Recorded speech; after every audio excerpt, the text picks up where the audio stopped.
Hi guys, welcome to the next video of solving the impossible. In this video, we'll look at one of the questions which a student had submitted in my RDI free elimination techniques course group. You can also join this group and submit your doubts just like this student had submitted. Now this question was question number 92 of series A 2023 paper. And in this question, we had 3 actions given and the corresponding laws were mentioned, and we had to pick which of these actions are matching with the correct laws, right? So this was a random question. It was an unexpected question because these kind of questions have not been very frequent in the past, and generally we don't prepare these kind of things. So it is certainly a non-standard question because we will not be preparing these kind of things consciously. It is just like, in any case, if you have knowledge of what is mentioned in the question, it will just be like this extra knowledge or something, that you remember reading somewhere, but certainly it is not going to be, in most cases, it is not going to be what we consciously prepare. It is not a part of our syllabus otherwise.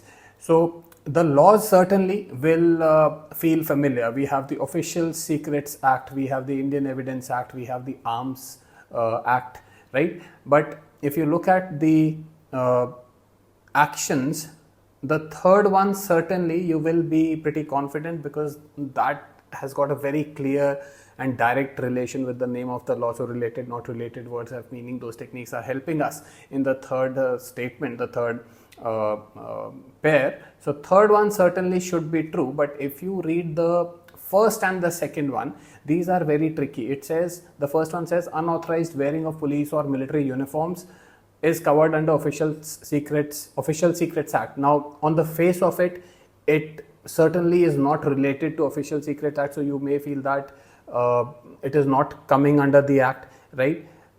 Similarly, the second statement says that knowingly misleading or otherwise interfering with a police or military. In the second statement, there is this complication of military officer also, and then you have the name of the law, which is Indian Evidence Act. Generally, evidence will be required by the police, and armed forces have their own dedicated laws. So that kind of thing also is there, but then there's a very high chance of overthinking in this question, especially in the first 2 statements, the first 2 pairs, and this is what is making this question a difficult call in exam. This is what is making this question risky in the exam. So the best case, of course, would be if you can leave the question, just leave it, because taking a call based on overthinking generally is wrong, and wrong in the sense, if you overthink, in 99.9% cases you will arrive at the wrong answer itself. That is what I'm saying by wrong. Of course, overthinking otherwise also you should not be doing, that is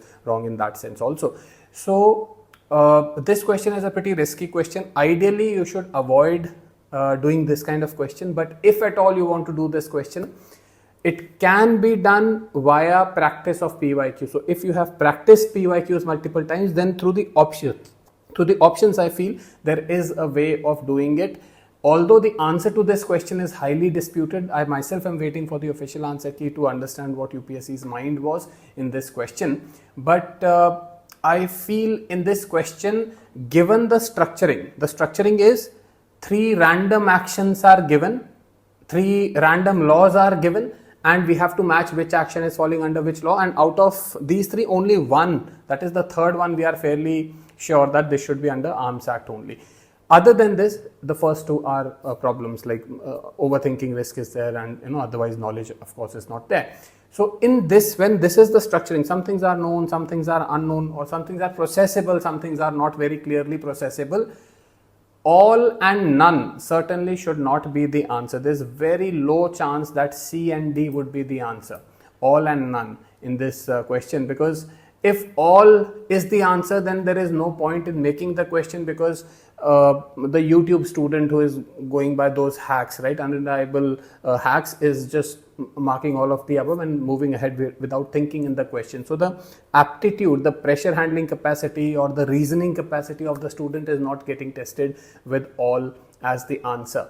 Also, none would not be the answer in this question, because this is going to make it far too knowledge heavy to say that none of these, actually none will not be the answer because the third one seems to be correct also, but otherwise also, if you can't think about the third one also, otherwise also none would not be the answer in this question, because if none is the answer, just imagine how much knowledge is required in this question to say that all three actions are not matching these names of the laws, right? So none would require far too much knowledge, which would be beyond the scope of this exam itself. Like that kind of knowledge UPSC generally doesn't expect, and all is making it just too easy. All also will not be the answer. It is not going to test your officer like qualities, OLQs, right? So we are left with Alpha and Bravo, and between Alpha and Bravo, I feel the best choice is Bravo, because Alpha only one. We can think also in the third statement, like this seems to be, we can be pretty sure that this would be correct, or otherwise also in such a question where two statements out of three are unknown, they are complex, just one of the statements to be the answer would be like not justifying the effort which UPSC has put to create this question. So when such is the situation, when certain things are heard, certain things are unheard, or certain things are processable, certain things are not processable, generally all will not be the answer, none will not be the answer, and also just one statement which will normally be the one which we know, just that statement also will not be the answer. The answer tends to be something more than what we know, but not everything, not all of the above, right? So from that angle, I feel the best answer in this question would be Bravo. That is only two. Now which two, that we don't know. I don't know which two. Like I'm pretty sure about the third one being correct, but out of 1 and 2 I don't know which is correct, which is false, but I'm just going by analysis of the options, and this is coming from the practice, the intense practice, and the many mistakes. I've made infinite number of mistakes in my analysis, in my research of PYQs from 2011 till 2023. So all that experience, all those mistakes have given me this vision that I feel that Bravo could be the answer in this question. That is my best bet in this question, but of course I'm not sure that this would be the answer. If I was forced to take a call in this question, I would go with Bravo, but ideally the question should be left alone. We should not attempt this question. It is just too risky for that. So that is what I feel. Otherwise, let us see what the official answer key says. Then we'll be able to understand UPSC's mind better. Actually, there was similar question like this one where there's a lot of discrepancy. What would be the answer? I think 3, 4, 5 more questions are there in 2023 wherein UPSC's intention behind the question is not very clear. So we need official answers to judge that intention. But until then, we have something for these questions. So that is Bravo. For this particular question, the best answer in my opinion is Bravo.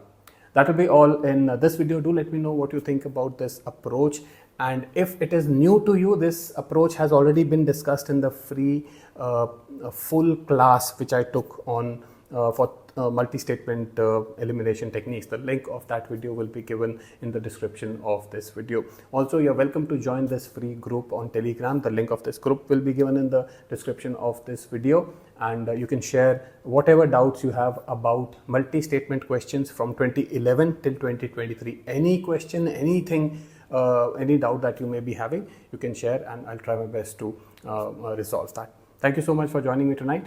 Good night. Bye-bye.